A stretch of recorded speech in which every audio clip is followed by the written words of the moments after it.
오늘은 고난주간 마지막 날입니다. 6째 날입니다. 오늘 들으실 하나님의 말씀은 주기도문의 6번째 기도 제목, 우리를 시험에 들게 하지 마시옵고 다만 악에서 구하시옵소서입니다. 이 내용을 시험과 악으로부터의 구원이라는 제목으로 말씀을 상고해 보겠습니다. 본문은 주기도문 중 2에 해당하는 마태복음 6장 13절을 제가 읽겠습니다. 우리를 시험에 들게 하지 마시옵고 다만 악에서 구하시옵소서. 나라와 권세와 영광이 아버지께 영원히 있사옵나이다. 아멘. 오늘 본문을 제대로 이해하기 위해서는 본문에 등장하는 시험의 의미를 바로 알아야만 합니다. 성경에 등장하는 시험은 일반적으로 3가지 의미로 구분할 수가 있습니다. 첫 번째는 테스트입니다. 지금 내 신앙의 상태가 어떤지 알아보기 위해서 하나님이 점검한다라는 의미가 있습니다. 요한복음에 보면 오병이어의 기적을 일으키기 전에 예수님이 빌립에게 어디서 떡을 사서 이 사람에게 먹이겠느냐고 묻습니다. 성경은 이 질문을 예수님께서 빌립을 시험하고자 하심이라라고 얘기합니다. 지금 빌립의 수준, 빌립의 믿음의 수준이 어떤가를 알아보고자 하는 질문, 이게 곧 테스트입니다. 두 번째는 시련, 트라이얼의 의미입니다. 우리를 더욱 단단하게 하기 위한 하나님의 방법입니다. 야고보서에 보면 이런 말이 있어요. 내 형제들아, 너희가 여러 가지 시험을 당하거든 온전히 기쁘게 여기라. 시련을 당하는데 왜 기쁘게 여겨야 되나요? 이 시련은 나를 무너뜨리기 위함이 아니라 단련하기 위한 방법적인 차원으로 하나님이 내게 허락하신 것이다 라는 의미가 담겨져 있기 때문입니다. 세 번째는 유혹, 템테이션입니다. 이게 바로 사탄으로부터 오는 시험이에요. 바로 주기도문에 등장하는 시험에 들게 하지 마옵시고 이 대목, 이 시험이 바로 유혹을 의미합니다. 그러니까 우리가 하나님 앞에 기도해야 될 제목은 하나님, 저는 유혹에 약합니다. 부디 저를 유혹으로부터 지켜주십시오 라는 기도를 해야 함을 의미합니다. 그런데 재밌는 거는요, 위에 3가지 모두 다 우리는 한국말로 뜻이 다 다르게 표현할 수 있는데 이 시험이 헬라어로는 모두 다 같은 단어예요. 하나는 명사이고 다른 2가지는 동사로 쓰여졌을 뿐이지 차이가 없습니다.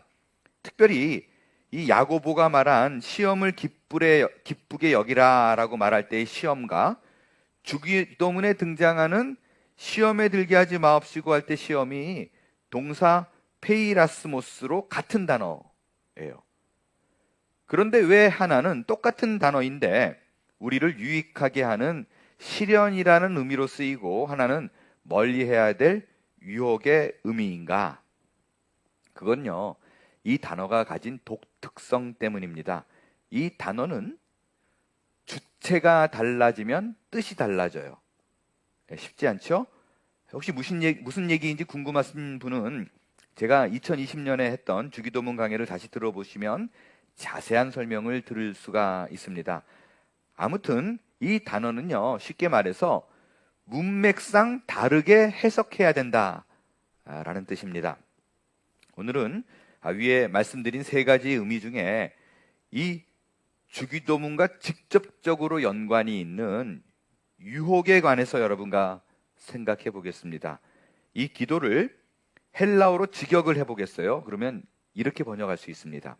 우리를 유혹으로 끌어들이지 마시고 오히려 악으로부터 우리를 끌어내 주십시오 라는 기도입니다. 여러분, 예수님께서는 이 유혹에 대하여 우리가 반드시 기도해야 될 것을 얘기하고 있습니다. 무슨 뜻인가요? 세상의 그 어떤 유혹 앞에서 나는 자신 있다라고 말하지 말라는 것입니다. 여러분, 우리 인생의 대부분은요, 우리가 살아가다 볼 때 크게 데미지를 입는 경우가 있습니다. 그럴 경우는 일반적으로 내가 자신 있어 하는 부분에서 무너집니다. 자기에게 은사가 있다고 생각하는 부분, 내가 누구보다도 이 부분에서 탁월하다라고 생각하는 부분에서 크게 데미지를 입습니다. 자신이 잘한다고 생각하기에 그 누구의 도움도 필요 없다라고 생각해요. 그리고 그 도움이 필요 없다고 생각하기 때문에 하나님께조차도 기도하지 않습니다. 왜냐하면 보통 우리가 기도할 때는요, 내가 할 수 없는 것을 하나님께 구하기 때문에 그렇습니다.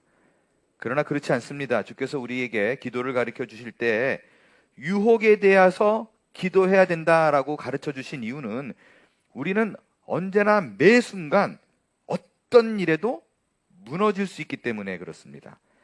나를 믿고 자신만만해하는 것처럼 어리석은 일이 없기 때문에 유혹에서 우리가 이길 수 있는 힘을 달라고 반드시 기도해야 된다라는 것이죠. 그럼 나를 유혹하는 것은 무엇이고 그 유혹을 이기려면 어떻게 해야 되는가라는 부분이에요. 물론 그 유혹을 이길 수 있는 방법은 여러 가지가 있습니다. 그러나 오늘 여러분과 그 중에서 한 가지를 집중적으로 나누고 싶습니다.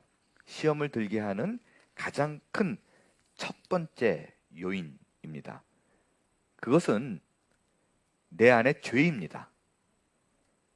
야고보 사도는 우리가 미혹되는 이유, 유혹에 넘어지는 이유를 1장 14절, 야고보서 1장 14절에서 이렇게 말을 합니다.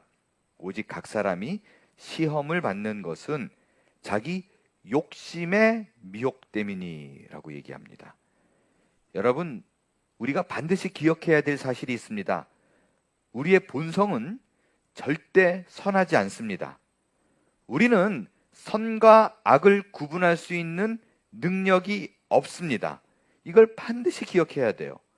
인류 최초의 유혹은 아담과 하와가 사탄으로부터 받은 선악과의 유혹이에요. 여러분, 사탄이 이들을 유혹하면서 했던 말을 기억하시나요? 뱀이 이렇게 얘기했어요. 창세기 3장 5절.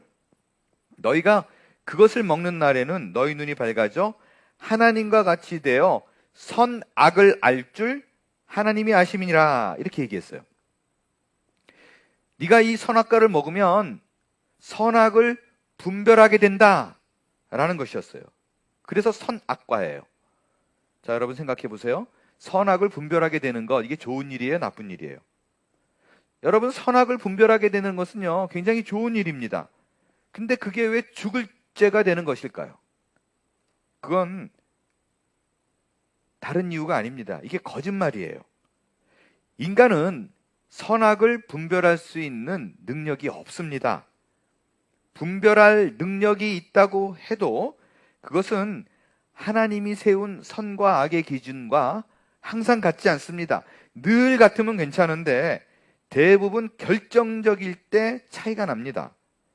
그런데 우리는 그 결정적일 때 차이가 나는데 그것이 이때 왔을 때 이게 진짜 선인가, 하나님이 원하시는 것인가 아닌가를 구별할 수 있는 능력이 없다는 데 문제가 있습니다. 그래서 선악을 분별할 수 있는 힘과 능력이 내게 있다라고 믿으면 절대로 안 됩니다. 근데 사탄이 무슨 짓을 해요? 그 선악과를 먹으면 그 능력이 생긴다고 얘기하는 거예요. 여러분, 절대 거기에 넘어가면 안 됩니다.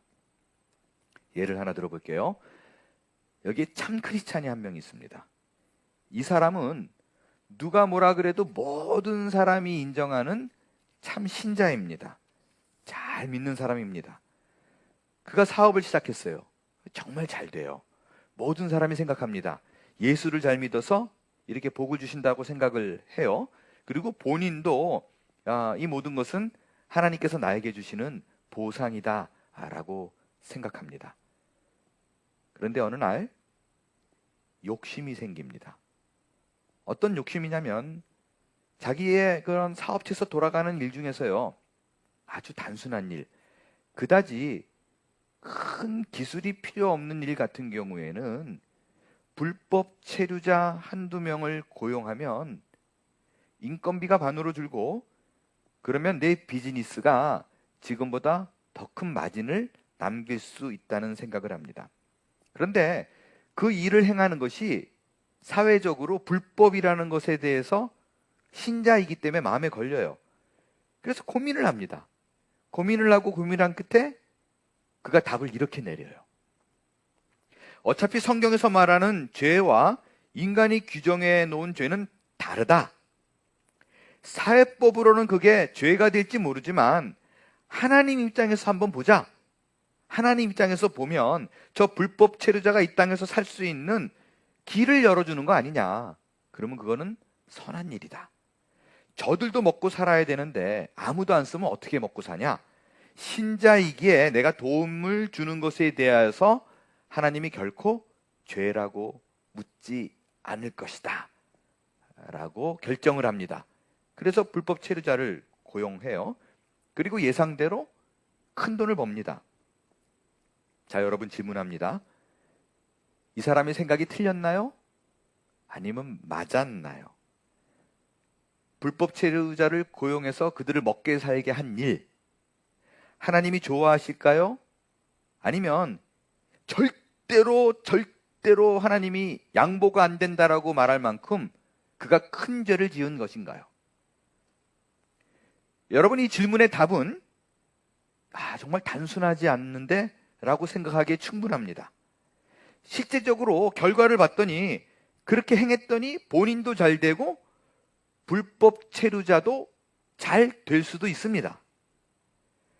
그러나 정말 중요한 것은 이런 작은 불법을 저지르게 되는 시작이 이걸로 그치지 않을 거라는 것입니다.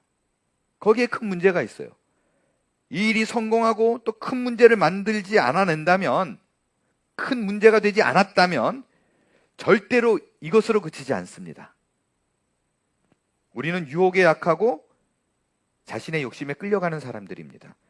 그래서 결코 이 일 하나로 끝나지 않는 것에 문제가 있다는 거예요.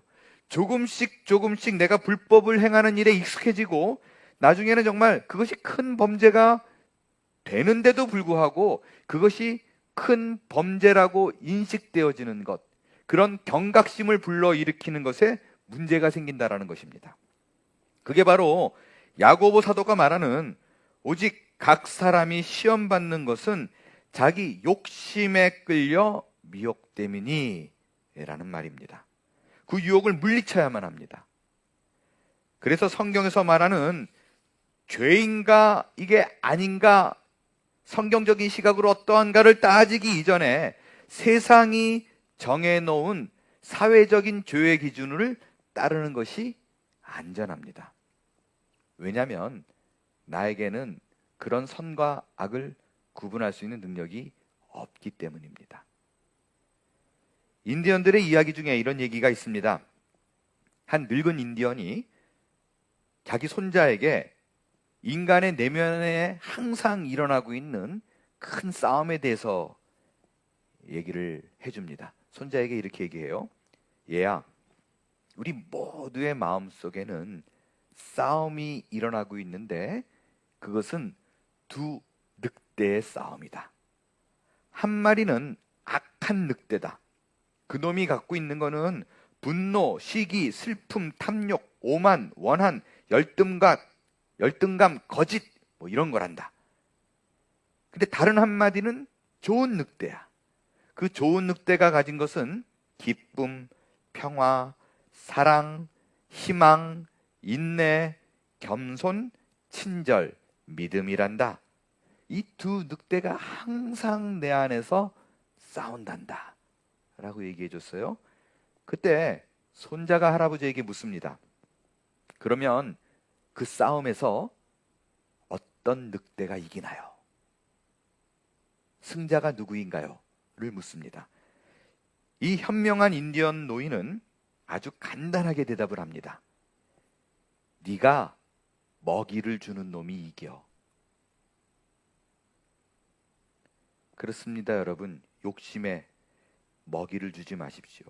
내 안에 선한 것을 분별할 수 있는 능력이 없음을 깨달으십시오. 그리고 오로지 예수 그리스도의 고상한 지식과 하나님을 아는 일에 열심을 다해 힘을 다해 섬길 수 있게 되기를 바랍니다.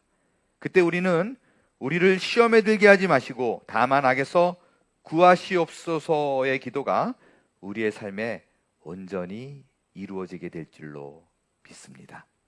기도하겠습니다. 하나님, 내게 성령의 은혜를 더하여 주옵소서.